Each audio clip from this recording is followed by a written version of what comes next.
Kanambe, alias Joseph Kabila. Balise satellitaire. Mallette, si c'est mallette satellitaire. Na antenne A. Et à qui kosala nini na antenne A? Kuna na gombe na avenue du livre. Donc on analyse en wana émission mkola lelo. La diplomatie agissante ya Fachi Béton. Fachi lelo yambi ba présidium nyonso. Même au moment où nous sommes en train de faire cette émission, Kalamingi tete tata mokonzi ekolo Fachi Béton akoyamba présidium ya union sacrée. Akoyamba présidium ya union sacrée. Lelo mkolo ya samedi. Parce que boyebi ete les gouvernements sauf imprévu. Soke bimi lo na pokwa te e ko bima lobi. Avant tata mokonzi ekolo Fachi Béton akende na province ya Congo central pour na kokende ko lancer projet ya électrification ya ville ya Mwanda. Tata mokonzi ekolo Fachi Béton azo yamba lelo présidium ya union sacrée. Ba solo la nini tokomeka ko analyser wana émission na biso kola lelo. Sans plus tarder, c'est votre humble serviteur, na kombo ya Jonas Ngandu, surnommé Charles Onana. Toujours na ba chaîne na biso bo mesano ka ndenge tulobaka pona bolingo ya Congo, tokokanga monoko te. Car le Congo c'est le pays de nos aïeux. Le Congo c'est notre dénominateur commun, tobotama ba Congolais de père et de mère, tokokufa ba Congolais de père et de mère. Yango wana esengo na biso ezalaka tant tolikaka na ba etando ike. Pona kolobela bino mayematali mboka mboka elalaki ndenge nini elamukaki ndenge nini. Bonjour, bonsoir, cela dépend de l'heure à laquelle vous êtes en train de suivre notre émission ya mukolo lelo. Pour comprendre que ba sujet eza ebele o toko développer tout au long ya émission na biso ya mukolo ya lelo. Plusieurs ports, je dis bien plusieurs ports depuis avant-hier ont été assiégés par ma service et intelligence, la police, la NER, le garde républicain. Ils avaient reçu les informations sûres que Manouki, je dis bien, des armes, et Zalaki na bapor et Belewana. En complicité, na quelques Congolais ou bafani na bapor wala bazali ko pesa bango mosolo. Bazali ko pesa bango mosolo. Insécurité ces derniers jours. Et comment qui mingi na bapor wana. Et puis on nous signale que bateau bazali ko sala braquage. Mikolo on a vu le professeur Kinshasa. Des hommes lourdement armés. Oh bazali ko boma banani ba changer. Oh bazali ko kota na ba banque. Mingi bazali ko fanda na bapor wana. À part ça, on nous signale qu'il y avait aussi Manouki et Zalaki na bapor moko kaka wana. Quand les services et intelligence en mboka bazu information wana, ils étaient dans l'obligation ya ko assiéger ya ko kanga bapor wana nyonso tout, batala milinga ni nango ezala kati.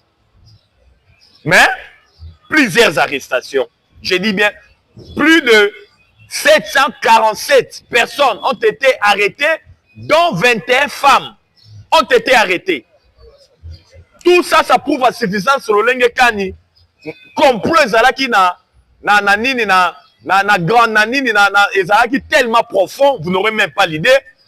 Mais le col en Zambé na biso azalaka congolais, Zamba azali ko continuer ko épargner mboka na biso na mabe nyonso banguna batie. Vous savez que 2 Français ont été arrêtés, des mercenaires français ont été arrêtés.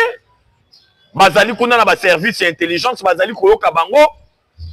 Ba français to sala bino nini.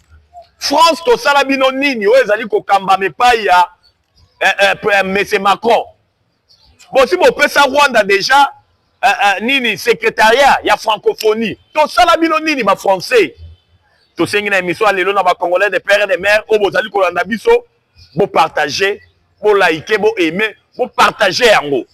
Parce que émission lelo to ko panja teke bo koyeba ba vérité nani azali ko sala nini parce que complot ezalaki tellement munene kande turobaka singa ya matembele yango bomoni lolenge kanye bakangi ba traître o bafandaki na aéroport baza 747, dont 21 femmes. Ba maman auto-respectaka ba maman. Bino pe bokomi kokota na coup ya ko semer terreur na désolation na ville province à Kinshasa. Ya ko insécuriser ville province à Kinshasa. Boza en connivence. Même les mercenaires français, les 2 mercenaires français qui ont été arrêtés au Bakangi Bango. Mais c'était terrible. Des révélations, elles ont continué comme bima. Toute autorité, la Bible nous dit toute autorité vient de Dieu. Tu sais que le président, ils ont pour la makasi n'a été pour la gouvernement. Mais c'est Dieu. Non, un jour, il y aura un chef de l'État au nom de Félix Antoine Tshisekedi Tshilombo avec une mission au Ngai Nzambe na pesier. Yango to moni lo lenge kani. Fatia zali ko diriger. Mais ma benyo soyo. Ma po de banane nyonso bazali ko tia na nzela na ye. Nzamba zali ko épargner ye. Na mabe. Yango bomoni yankuku ezo bima na poisa yango moko. Ma service intelligence bazo zala tellement aux aguets, vous n'aurez même pas l'idée. Yango to moni lo lenge kani. Plusieurs arrestations. Na bouclage et salemi na nini na baport na biso wa kuna na Kingabwa bakangi batu ebele côté boye bakanga mallette satellitaire oyo yaki na plan ya koyebaka position nyonso tout ya ba militaire na biso bazalaki na ba contact na libanda koluka ndenge na ko déstabiliser mboka nyonso wana kaka ba français yango moni na bengi ba français mbala misatu to sala bino nini batu ba coloniser biso eza ba belge. Bino France to sala bino nini. Bo si besoin déjà secrétariat ya francophonie, bo pesa yango na Rwanda. Et pas ya ministre rwandais honoraire Mushikiwabu. Nini bolingi na biso Congo. Donc yango wana eza bon information ya makasi oyoyo. Bon to mona ki lo lenge kani. Ba port ezalaki assiégé on na Kingabwa et puis des arrestations ont été effectuées. Naba na basi bakangami. À part ça, tout le monde le lenge kani, babimisi ba chambre, babimisi ba lotoko, bazalaki bato, bazalaki drogué, hyper drogué. Côté boy zododo, côté boy lotoko, côté boy ankoro, côté boy do bato bazalaki terrible. Kaka ndenge ba service intelligence, ba eko comprendre que mingi ya bato bazali ko sala ba braquage baza musika te, bazali ko lalo be na ba port wana. Bango de bazali ko insécuriser ville province à Kinshasa. Balingi ba créer terreur na désolation. Et comme aote bota la ville à Kinshasa, insécurité, facha zo kokate, bazo boma, bazo braquer, bazo sala boye. Mais singama tembele, bakangami bango na soto en désordre. Pour ne pas s'éterniser na dossier ya assiégement, ya ba port na niveau ya Kingabwa. Martin Fayulu Madidi na bengi ombala misatu.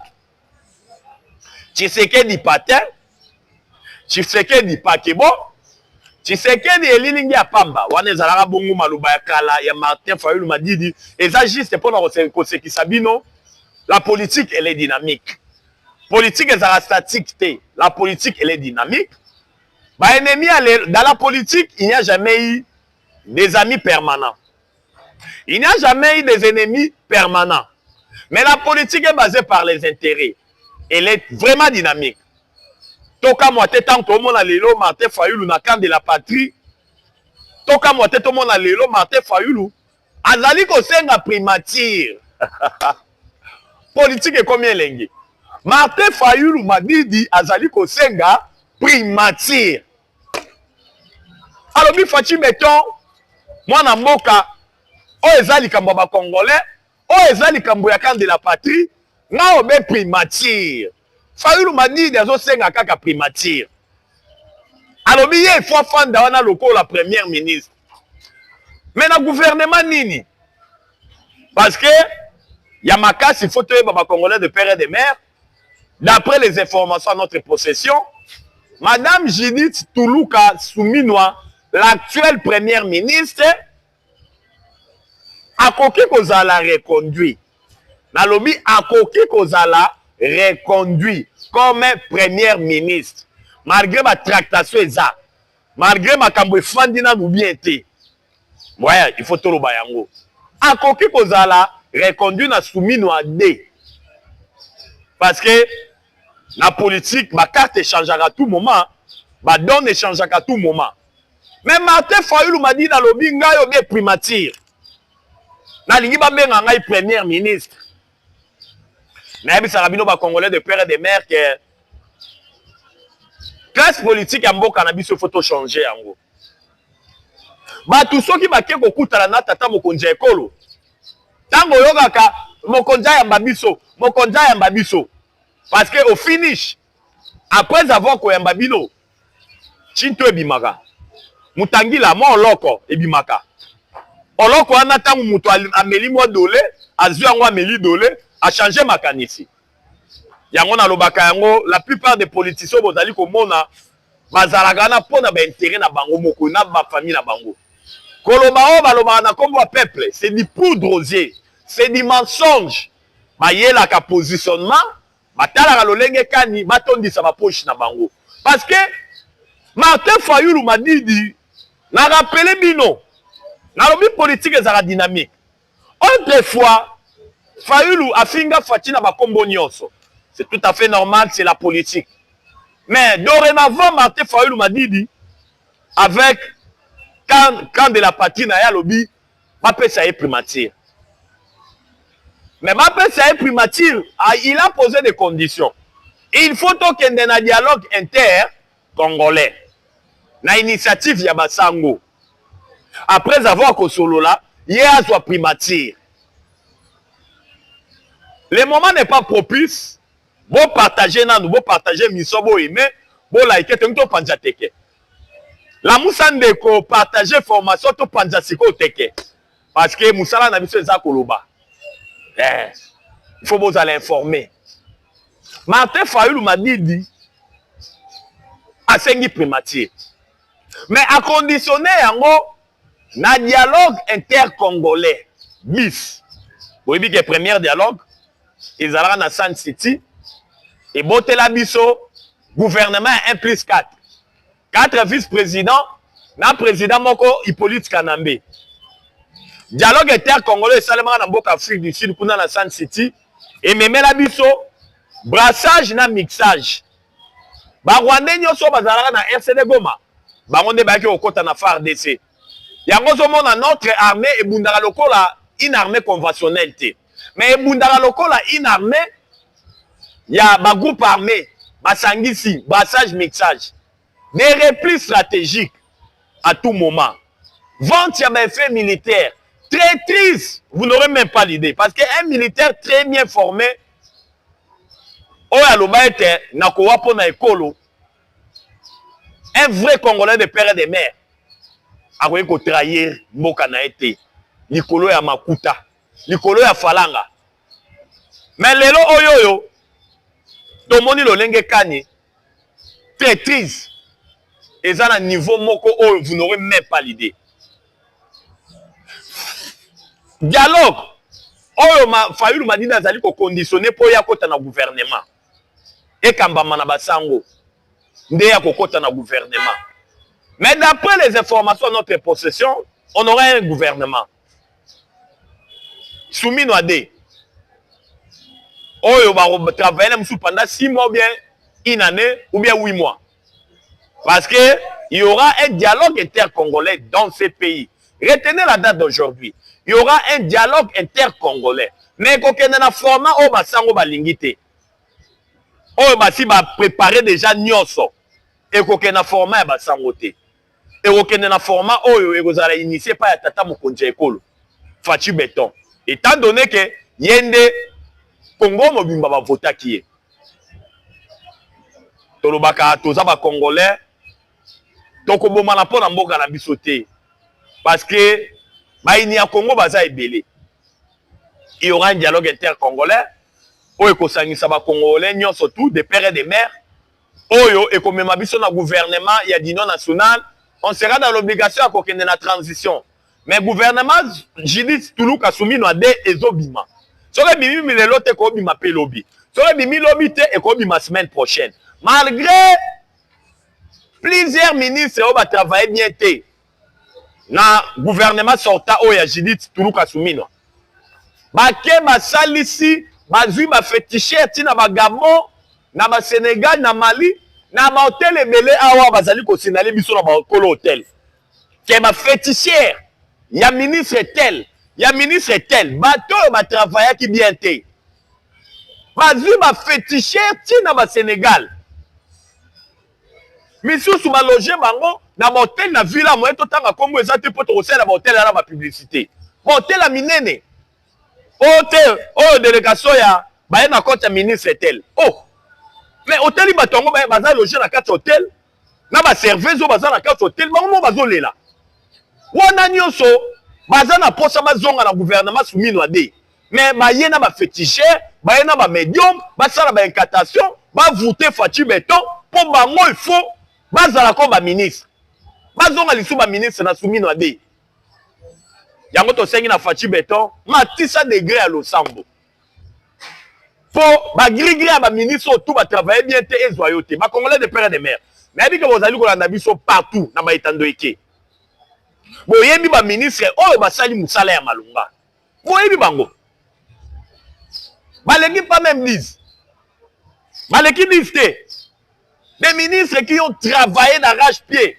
oyo bazalaki na vision ya tata mokonzi ya ekolo en suivant ses orientations baleki pas même disent boko mate botikela biso ba kombo ya ba ministre je dis bien 5 non seulement ya ba ministre oyo bino boyebi ba congolais de père et de mère partout bozali kolanda biso oyo ba travailler na ndenge ya malonga oyo ba action na bango nde lobi ole banganga ba ko lobi la bango na ba girigiri mais bango ba action na bango moko lobi ils n'ont même pas cet là ya ko pesa ba journaliste mbongo ya kende ko luka banganga po ba aveugler Fachi Beton a reconduire bango musala na bango nde ezali koloba na place na bango na posa ya 5 combo je dis bien 5 non kaka ya ba ministre va travailler kitoko po tolobaka yango ba commentaire na bino nde effortifiaka biso tant to mona ka yango e pesa ka biso lisusu makasi pour les qualités na ya ba itando eke ko partager na bino ma solo ya mboka parce que tolobaka pona bolingo wa Congo to kanga monoko te Martin Fayulu Madidi pour ne pas s'éterniser na les cambo ya sortie éminente du gouvernement Martin Fayulu Madidi a sengi primature mais les lotés parce que à koki kozwa primature kaka si seulement si toke na dialogue inter-congolais oyo eko toko chité na gouvernement d'union nationale na intérêt ya ba kongomani nyonso oyo soki esenga to ça la transition ya 4 ans 5 ans 3 ans ezo dépendre na bato ba okende ko dialoguer ezo dépendre na biso moko ba congolais lolenge kani tozali komona makambu pona mboka na biso. Les arrestations au sein de l'armée continuent.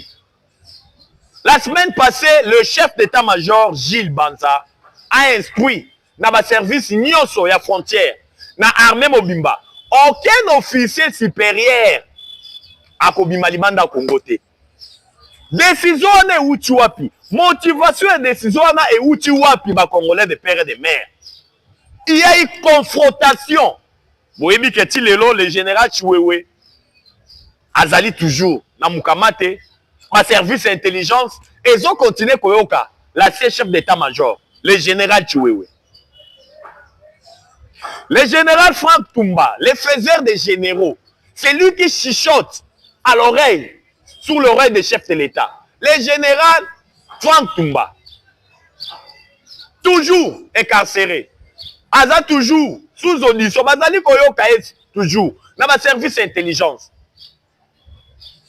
Le général Chiko Titambwe, interpellé, na lobiawa, à part au totangi kombote, ils en ont 42 généraux, sans compter les officiers supérieurs moussous, ma colonel, ma major, oyo, baza ya kokangama. Mais ya kokamo ezali ete confrontation boko esalemi. Ah ba congolais de père et de mère. Armée ba brassage na ba mixage et politique na mbe atike la biso. Confrontation et outi ko salema ba congolais de père et de mère. Général Franck Tumba, à la maison militaire et chef de l'État.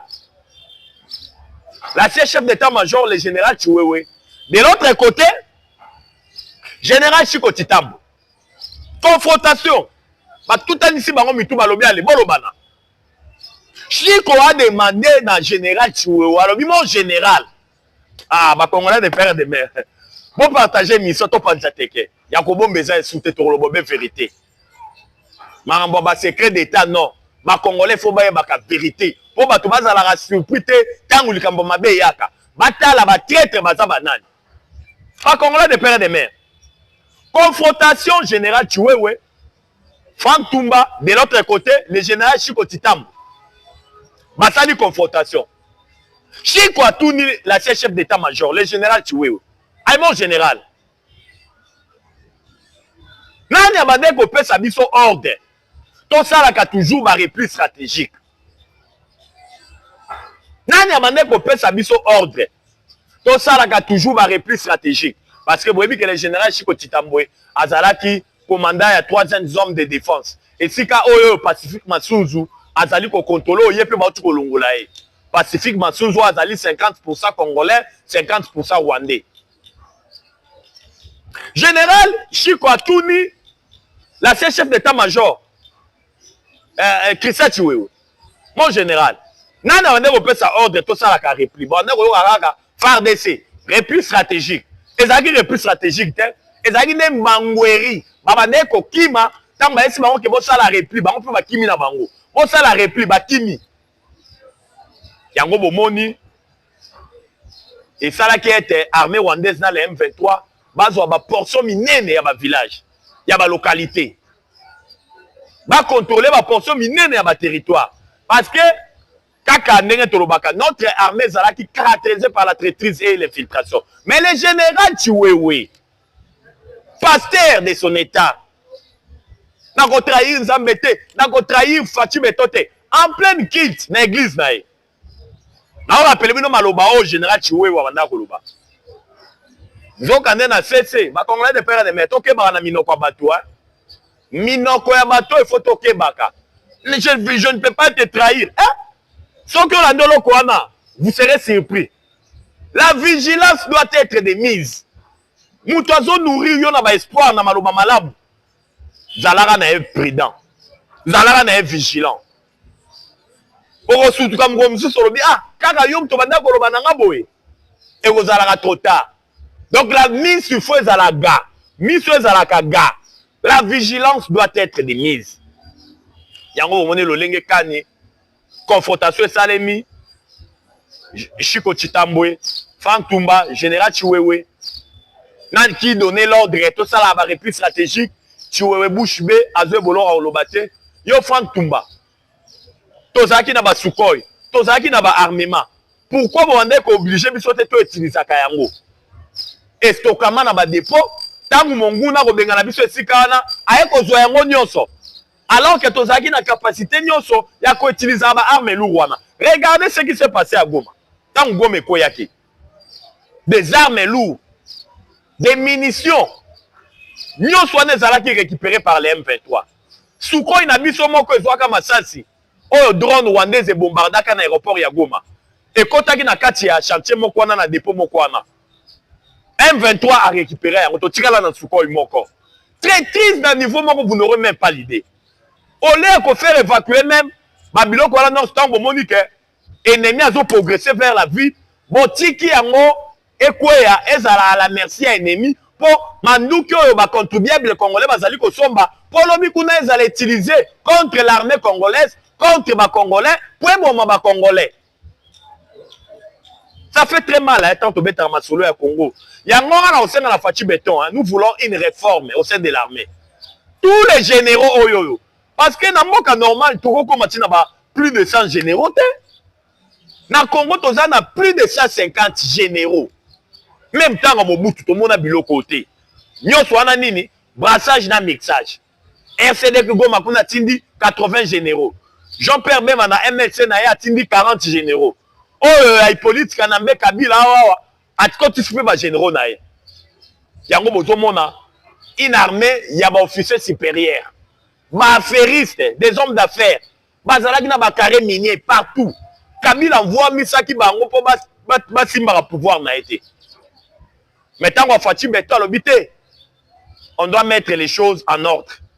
Officier supérieur olapa okowa pona ekolo sala makambo ya armée bakare mine nyonso bopesa botika bafaire yango bomonaka haine viscérale oyo la plupart ya baofficier supérieur oyo bazalaka nango contre Faci Beton na moi bazalaka na Faci Beton na butu bazalaka na Faci Beton te na butu bazo bunda lolenge kani il faut qu'on déstabilise tata mokonzi ya ekolo en connivence avec Hippolyte Kanambe alias Joseph Kabila, en connivence avec le sanguinaire Paul Kagame, oyo asa comprendre qu'il a échoué déjà, tikana utilisé bato oyo nga na tchana pouvoir. Parce que les Congolais des pères et des mères, on doit apprendre à dire les choses telles qu'elles sont. Hein. Na reine ya Kagame, na reine ya police Kanambe, Kagame mutawande ko diriger le Congo. Hein. C'est ça. Kagame ne mutawande ko diriger mboka na biso. Ba instruction tout bande ko uta na Rwanda. Hippolyte Kanambe alias Joseph Kabila azalaki ka lokolo étiquette ya pamba. Étiquette ya pamba dirigé par Kagame. Raison pour laquelle on est au monde temps où il y a Joseph Kabila. Ma nomination nyonso bande ko salema au sein de l'armée. Na partie orientale. O bangi ba tia commandant na province telle, na Sukola 1, na Sukola 2. Kagame il faut appeler ça ba injonction, appeler ça ba instruction. Botelanga mututel, botelanga mututel, na lingi mututel.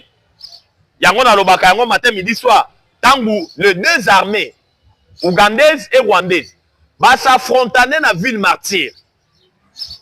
Va s'affronter na ville ya Kisangani. Va bomi plus de 2000 Congolais. La guerre de 6 jours. Boyebi la guerre de 6 jours.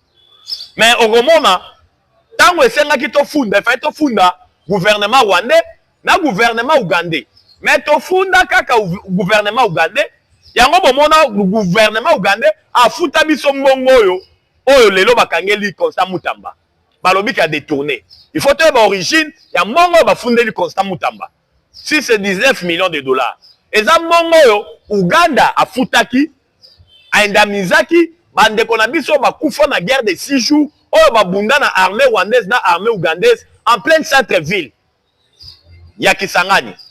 Boyebi ke ba utiliser ba artillerie lourd, des armes lourdes, ba bomba bandeko na biso. Na procès, tant que tu saisir ba instance judiciaire internationaux. To funda kaka Uganda. Pourquoi tu funda Rwanda te? Parce que Hippolyte Kanambe alias Joseph Kabila, c'est un sujet rwandais. Il faut te bakayango. Vérité babomba kayango te, c'est ça la vérité. Kabila c'est un sujet rwandais. A diriger mboka na biso na chaque solo ko pamba. Boyebi yango. Yango bomoni lolenge kani makambo bandaye ko lekela ezalaki penza bien te parce que notre armée ezalaki armée eza caractérisée par la traîtrise et l'infiltration. Oyo ba officier supérieur bazali ko funda na kuna Chiko Chitambwe azosenga Chiwewe pourquoi ebisaki na biso to sala ba repli stratégique Chiwewe kuna ebisi Frank Tumba c'est lui qui chichote na nito ya tata mokonzi ekolo Faci Beton kuna na maison militaire le faiseur des généraux yé pas lobité likambubo ezalaki ndenge nini cela prouve à suffisance que complot ezalaki tellement munene singa ya matembele mais bango nyonso tout ba échoué lamentablement pour ne pas s'éterniser dans le dossier à l'arrestation à généraux ou ezali ko continuer ou bazali ko révéler ma vérité ebele ndenge bakangi bango wana to keina na matali accord ya Doha oyoyo gouvernement a lobby boyebi ke banyanga la kata M23 basenga ki batika 700 prisonniers ba Congolais de père et de mère. Kaka bateau baza manipulé par les Rwandais parce que le M23 c'est une coquille vide. Baza ba patin, baza ba pakibo, baza ba lilinga pamba. Banyanga la kata M23 basenga batika 700 prisonniers. Mais bokotika 700 prisonniers na bateau yo baza non prêt pour na redéposer manduki. Pour le biguna bosimba mutu. To sepeli na décision gouvernement oui. Quand bien même la déclaration de principe a été signée M23 sengaki to utiliser ba geste à bonne foi. Geste à bonne foi pour na bango ya liboso sengaki était ba libérer 700 prisonniers. 700. Mais gouvernement l'obité. tokotika ba prisonnier wana malgré to signaki déclaration de principe kaka soki accord final ya paix entre biso gouvernement na bino le M23 to signé yango nde tokotika ba prisonnier mais tokotika bango tout cette santé ça sera cas par cas ba congolais de père et de mère ça sera cas par cas tozu mutu lokola mwanga chuchu oyo azalaka na bakare mine na Rubaya boyebi ke Rubaya ezali localité oyo ezali ko regorger à peu près 70% à coltan 70% boyebi ke le Congo toza premier producteur ya coltan na 70% na nyonso bakare mine nyonso ya mwanga chuchu oyo azali ko piriger kuna na makala na ndolo exportation na ye nyonso abande kotinda yango na Rwanda yango bomona reine nyonso ya Hippolyte Kanambe alias Joseph Kabila ba Rwanda bande ko bima kaka premier producteur ya coltan premier producteur ya coltan premier producteur ya coltan à cause ya mwanga chuchu oh lelo M23 zo senga batika mwanga chuchu M23 bi batika mwanga chuchu est-ce que ba congolais bondimi yango boko matenano M23 sengi batikela Eric Kuba oyo azalaki conseiller ya Corneille Nangaa bakangaki ye na Tanzanie Tanzania estradelaki biso ye conseiller ya sécurité ya Corneille Nangaa donc bazosenga batika bato ebele nombre de prisonniers komi ntina 700 yango tomoni lolenge kani gouvernement lelo le 2 alobi NON boyebi ke journée ya le 2 lelo eza journée ya commémoration ya Génocoste. Vous voyez que les Congolais ont couffé belé, plus de 10 millions de morts, plus de 500 000 femmes violées, plus de 110 000 hectares dévastés. Tokufi mingi na bitumba oyo ba Rwanda ba bomi biso ya de cela 30 ans. Les deux ezalaki Génocoste, ezalaki célébration ya ba Congomani oyo ba kufi na partie orientale il y a de cela 30 ans oyo ba Rwanda ba bomi. Ouais. Parce que les Rwandais ne sont matin, midi, soir, en complicité dans quelques pays occidentaux, dans impérialistes, dans multinationaux, mais le plan de Bangwana surtout. Et si, quand on est au Lubaka, 30 ans de guerre, c'est fini. Plus de 10 millions de morts, c'est fini. Plus de 500 000 femmes violées, c'en est de trop, c'est fini. Tchikicha, tcha. Puis tout Sili. Voilà dans Mangumbo bozo KTM 23 Saliboé à Botoli village tel na Masisi à Saliboé ba yebi que c'est l'air fait bana likambo ba osala te prévane que ba Blackwater ben instructeur américain bazali ko kita na ville province à Kinshasa bando na biso anjili ba mona ki bango il y a de cela 2 jours passés les instructeurs américains il y a Blackwater ba commando très bien formés baye avec un seul objectif, il y a qu'à former les militaires na biso. Il y a qu'à équiper bango. C'est ça. Jules César a le but, c'est lui qui veut la paix, prépare la guerre. Il y a un moment où l'olenge kani. Tata Mokonje Kolo Fati Beto a le but, non. On doit prendre toutes les dispositions. Je dis bien, toutes les dispositions. Parce que Tolingi m'attaque surprise. Ce qui est M23, mais qui a provoqué. Ma position avancée à Armée Nabiso va répondre farouchement. Riposte à il y a grande envergure. Parce que Torobaki, plus rien ne sera jamais comme avant. Dossier Constant Moutamba. Dossier Hippolyte Kanambe alias Joseph Kabila. Toké non la dossier Constant Moutamba. Va Congolais de père et de mère, vous partagez, mission, vous partagez, vous aimez, vous likez. Dossier Constant Moutamba. Lobby le 4 lundi et Kozonga. Lundi, demain ça sera dimanche. Le lundi, procès qu'on continue. Vous voyez que la vérité c'est continue au bima. Nani alinga tinda Constant Moutamba na makala ke ndolia vungule. C'est tout un réseau. Je dis bien, c'est tout un réseau. Système Kabili. Bango de balingi batinda Constant Moutamba akende kolia vungule coûte que coûte. La forme du procès était déjà biaisée. Les lois du pays ont été violées. Il y a eu vice de procédure. Même il y a immunité à Constant Moutamba. bis de procédure, en complicité avec Lwaka Ningi Kingi, l'actuel président de l'Assemblée nationale, le vieux caméléon Otobengara Vital Kamere. L'article 121 a été violé. Bon, tu fallait que ça, les manabilités secrètes. Mais Kamere a l'obité, tout ça la main levée. Tout ça, c'est pour clouer Constant Moutamba. Leur seul objectif, et ça, il faut que Martin Daena Makala Agolia Fungoulé. Je viens de parler avec un magistrat hier. Je dis bien, je viens, na ligne mission le même tata Mokonjeko le Fati Béton. Na vu que ma service à renseignement besoin d'Andabiso. Et comme il a Fati Béton, étant donné que Yenda Zali magistrat suprême. Je venais de parler avec un magistrat. Il me dira ceci. Moutamba Mata Kita Akendolia Vungoulé. La prison centrale ya Makala. Vous voyez Vungoulé, non? Vungoulé Zamadesu, Nini, Masangu, Loso, Mafuta Mbila, Nabanyaba Mpuku Basangisaka Balambi pour ma prisonnier Balia. Akokende Kolia Vungoulé. Ezali participer Mawa. Constant Moutamba, complot, trahi. Même dans ma membre réunion sacrée, en connivence avec plusieurs magistrats. Raison pour laquelle Bomoni Constant Moutamba Sengi, qui est Madame Judith Toulouka Souminoa, l'actuelle première ministre, il faut un peu qu'on se se comparaître comme renseignante. Ils ont demandé à Constant Moutamba. À Sengi, ministre des Sports, Dide Boudimbu, Ayapé. À Sengi, le ministre honoraire, Rose Moutombo, Yepaya.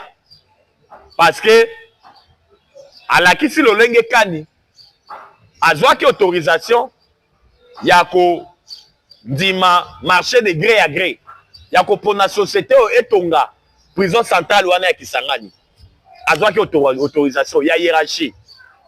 Madame Judith, il faut attendre ko Lobama Kambo, ce qui constate qu'on met la clé, oui ou non. Mais oh, bisous aux alliés, la politique des deux poids des mesures. Tu as dit que notre justice, elle est toujours malade. Elle continue d'être malade. Et bien, elle aura toujours. Il y a un autre monde, dans l'émission, il y a une implication directe qui a Tata Mokonja Ekolo, Fati Béton, à côté de Kambo Oyo. À côté, parce que le complot est tellement mounéné. Dans la magistrat, Zolo Bayete, Moutamba Torotinda, na Makala Kendolia Vungoulé. Donc, cela veut dire que, sort ya Moutamba, Dengue Maramboye, le Kanakou, ya cassation, ils ont déjà scellé. C'est déjà scellé. Pour na bango, on a déjà Constant Moutamba, parce que Batine est dans la prison centrale ya Makala. Oh, nous faisons les Kawana na cour ya cassation, c'est du poudre osé. Mais il faut les cater parce que, biso tozana torote les mains. Toko mobiliser ma combattant, toko mobiliser population, parce que toko ling injustice te. Toko ling injustice que Constant Moutamba ke Dogolia Vungoulé, ye Moutouazali innocent. Constant Moutamba est dans le ministère de la Justice avec des réformes. Oh, ma Congolais, ils sont balobi iyo. Constant Moutamba pèse une lueur d'espoir et pas ma Congolais. Boni ko luka toujours. Koko c'est la makambo. Batuni bino, mosolo ezali na ra bank oui ou non? Oui, mosolo ezali na ra bank na compte ya société wana. L'état bloqué ki yango. Mais bolingi nini? Marché de gré à gré. Boyebi ke ezala ba construction bilo misusu, ba lekisaka ngo na appel d'offre te. Et les gars appel d'offre te. Et c'est naka tout makambo etali sécurité. Net ya ba construction. Ya kotonga ba prison. Pourquoi on appelle d'offre? Non. On est en makambo de sécurité à Moka. Et ça prison. Oh, il faut pas tomber on a des conditions beaucoup bien. Oh, ils ont cinq sociétés à la expertise. Une erreur administrative. Et quoi qu'on met ma poursuite judiciaire, qui n'a objectif, il y a quoi incarcérer dans la prison centrale de Makala pour que nous relions vous moulez. Dengue bozali koloba partout dans ma salon VIP. Et ce petit-là, tu retiens d'ailleurs dans la prison centrale à Makala, à Kolia Vungoulé. Pour Mikosi.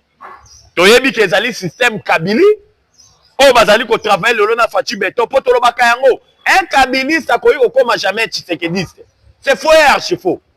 Bah, il y a le positionnement dans l'intérêt mesquin na bango. Mouto babenga qui est kabiliste lobby.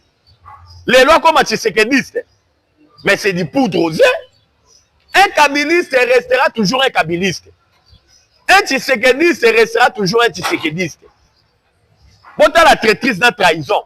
Ndenge zali, na bateau bazalaki autrefois na Kabila. Les lois bakomi ba Tshisekediste. Aye, azeli nomination, azeli signature. Tango azui yango, ayibi mosolo atondisi na ba poche. Ye wana lobi kuna telemeseli Fachimeto Manduki. Yango to lobaka yango ke complot ezali tellement munene. Dossier Hippolyte Kanambe alias Joseph Kabila envoyé le 7 août. Yamoutamba le 4 août, ça sera le lundi de la semaine prochaine. Il y a Hippolyte Kanambe kuna na haute cour militaire le 7 août. Nini le cas qui na haute cour militaire. Na dossier il y a Hippolyte Kanambe alias Joseph Kabila. Oh, procès zali ko salema par défaut parce que Hippolyte Kanambe alias Joseph Kabila zali awate boyebi akimamboka abima na ndenge ya nkuku. Mais la haute cour militaire azali ko organiser procès. Bon monaki lo lenge kani ba balasaki ba vidéo. Il y a discours oh Joseph Kabila salaka na Afrique du Sud na chaîne moko ya YouTube. Oh ya lobaka ete oh M23 zali ko sala na Est. Eza aspiration ya peuple congolais. Ah Mouto azali ko boma pour intérêt ya ba Rwandais. Yo teleme lobite oh M23 zo sala eza pour inspiration ya peuple congolais. Hippolyte Kanambe alias Joseph Kabila kandenge tolobaka à cause de la condamné par défaut et puis il a plusieurs biens dans ce pays. Kabila zana ba immeuble partout. Kingakati toyebaka mulayi nango te suka na yango te. Donc ayaki na Congo na babot Congo epesi nyonso kaka mosolo ya yaki na yango mosolo Congo epesi yango ndakomi ko utiliser pour ko déstabiliser Congo yango boyo kaka ebisaka bino. Je ne vous dirai pas adieu, mais je vous dirai à bientôt. Parce que pour naye Congo ezalaki royaume ya tata naye. Ya kolobe ezalaki belé boyebi ete ba chaîne na biso ezali kambo ngonga. Ba sujet musu tozu pas même temps ko développer yango parce que tant ezo sala biso défaut, mais tokoya lobby ou bien le surlendemain ya koya ko développer oyo to koki ko développer te pour na likambo tali temps. Pour les autres Sukawa, numéro de plus 243 89 77 525 44. Plus 243 89 77 525 44. La patrie ou la vie. La patrie ou la vie. La patrie ou la vie ou la vie. Nous vaincrons. J'ai dit et je vous remercie. Ciao. À la prochaine.